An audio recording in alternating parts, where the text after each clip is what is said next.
Kia ora everyone, I'm really happy to be here. Thank you so much for having me. I'm so excited to see what Decult will do for survivors, both now and in the future. Let's get into my lore. When I was 5 years old, my mum answered a knock at the door and began studying the Bible with Jehovah's Witnesses. This changed the course of my life drastically. At home, my mum was both physically and mentally abusive, and for me, going to the Kingdom Hall, or a Jehovah's Witness church, provided relief. She couldn't hit or yell at me in public. I quickly learned the religious good girl persona. If I just did everything right, if I was the best that I could get me and my family through Armageddon, and we could get into the new system, or Paradise Earth, and live forever. When I was 19, I got baptized, and not long after, my mum became inactive. I threw myself into the religion as a way to distance myself from her. All the while, I felt incredibly guilty because I should be trying to help her to come back to the meetings, to come back to Jehovah. Being a Jehovah's Witness was my entire existence. My life was an endless cycle of meetings, preaching, assemblies, conventions, serving in a foreign language congregation. I was doing everything the Watchtower and the governing body were telling me to do. I was trying to be the very best Jehovah's Witness I could be. Not long after I got baptized, I was assaulted by a friend of a friend.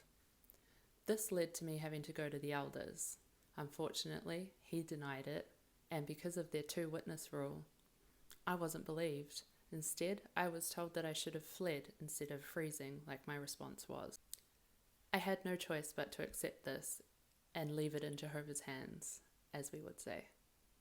I had very little to no contact with my non-Jehovah's Witness relatives, and while I had made some friends in high school, I didn't have any worldly friends.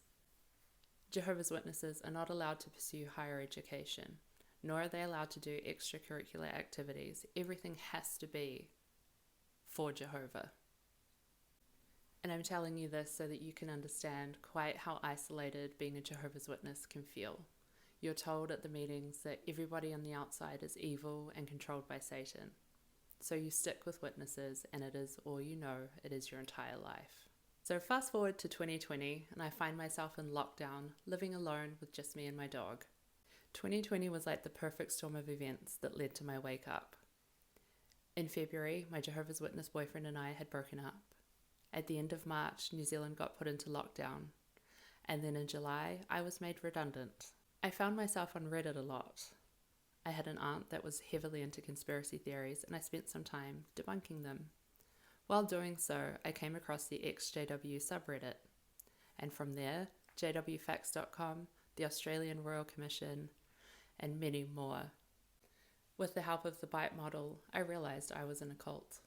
Now I had to figure out my exit. Was I going to fade out, which is a long process that can take months or even years, or was I going to disassociate by writing a letter to the elders? Neither. What I chose to do was to control my narrative, and I posted on my social media platforms that I no longer wanted to be a Jehovah's Witness, and I wanted to live my life with kindness and authenticity. That was in February of 2021. I lost everybody that I knew and cared about. They all started shunning me. That was one of the worst nights of my life. They treat you like you're dead, and in New Zealand, it's very isolating. After leaving, one of the biggest hurdles for me to overcome was figuring out my sexuality and having sex for the first time. When you're a Jehovah's Witness, you're not allowed to have sex before marriage, so this was incredibly intimidating. In 2022, I went viral on TikTok, doing a series entitled Random Things Jehovah's Witnesses Are Not Allowed to Do. Following the success of that series, I wanted to use my platform to help empower women to speak up. And I really wanted to talk about my experience as a 35-year-old virgin because when I woke up, there wasn't really anyone talking about it. And I had no idea what to do, how to prepare for this, or what to expect.